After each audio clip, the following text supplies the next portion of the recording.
Esce a gennaio in Italia Steve Jobs, l'attesissimo film sul fondatore della Apple. Noi di Fanpage abbiamo incontrato chi l'ha diretto, ovvero Danny Boyle, uno dei più grandi registi dell'epoca contemporanea, da Trainspotting a The Millionaire. Hi Mr. Boyle. Hey. Ciao. The point about Steve Jobs is that I think everybody has its own opinion. Genius Yes. or fraud, a saint or just a seller. Where do you stand? It's very good, yeah. No, it's true. It's true. I think people are tending towards thinking he was a genius, and because he clearly has shaped our world, and especially our relationship with technology, that we use it now as an intimate. His dream of a friendly computer, we now have an intimacy with these machines that is kind of just accelerating, really, to our benefit and to our cost at the same time. I think it's important that you look at the fact that there's another side to him, and that's not just people's gossip. There are tangible and documented reasons why he was an asshole, an absolute asshole. And the job of the dramatist is to make sure that you know that, but not just to do that because that's like a hatchet job. It's to try and say, well, if these two things are true, and they clearly are, because as I said, it's documented how he behaved, especially to his daughter, and it's clearly visible what he achieved. How can you put those two things together? And that you give it to an actor, a great actor, and you go, can you make sense of those two things? Why are you like that, and why do you do that? That's really what you do as a dramatist, isn't it? You take the heroes and you say, no, they have flaws. And the reason they have flaws is because, like all of us, we all have them. They're the genetic code of human beings.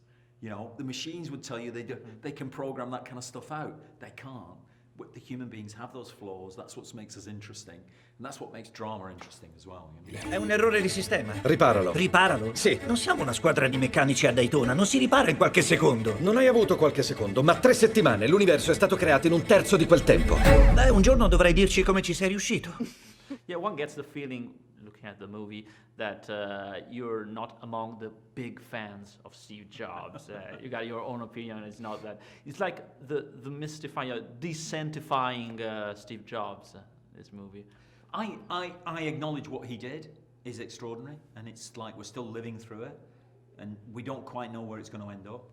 I'm much more a Woz fan, and his moral philosophy, which he states very clearly. There's an amazing scene towards the end of the film where he confronts him about the way that he is, and he says you can be, and he concludes it by saying you can be decent and gifted at the same time. It's not a binary thing, and I believe that as well. I think that's an obligation almost.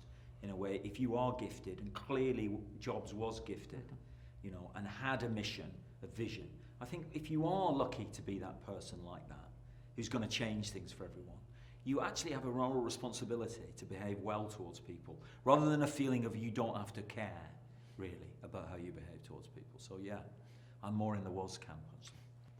Matt Damon, Leonardo DiCaprio, Ben Affleck, we all know these names were talked about for the part of Steve Jobs, but in the end, Michael Fassbender does a tremendous job. I want to know, why did you decide that Fassbender? What do you think he, as an actor, with his personality, brings to this character? I've tried to get him in a couple of movies, and it's not succeeded. You know, the casting in Hollywood is a real dance. You know, there's a bit of there's all sorts of dancing goes on, but lots of noise around it like that. You have to ignore all that at some point and say, can he play that part? It doesn't matter whether he's a star or not. Can he play that part? I remember thinking about Michael is that he is uncompromising in his approach to his work in the way that Jobs was towards his.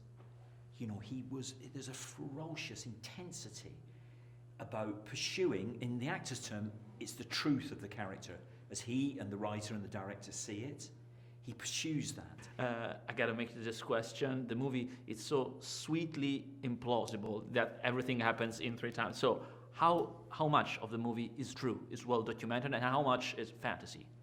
I think a lot of it is true. It certainly it passes that test. This is a test that doesn't stand up in a court of law. But if we were telling lies, we would have been stopped from, the film would not have been released because they would have injuncted it. But it passes the bullshit test, I think, which is your own internal barometer as a director, and the actors have it as well, where you just go, you read some stuff, sometimes you think, I don't believe that. Whereas this always felt like, Kubrick said, the truth is not in the facts, it's in the feel of a film.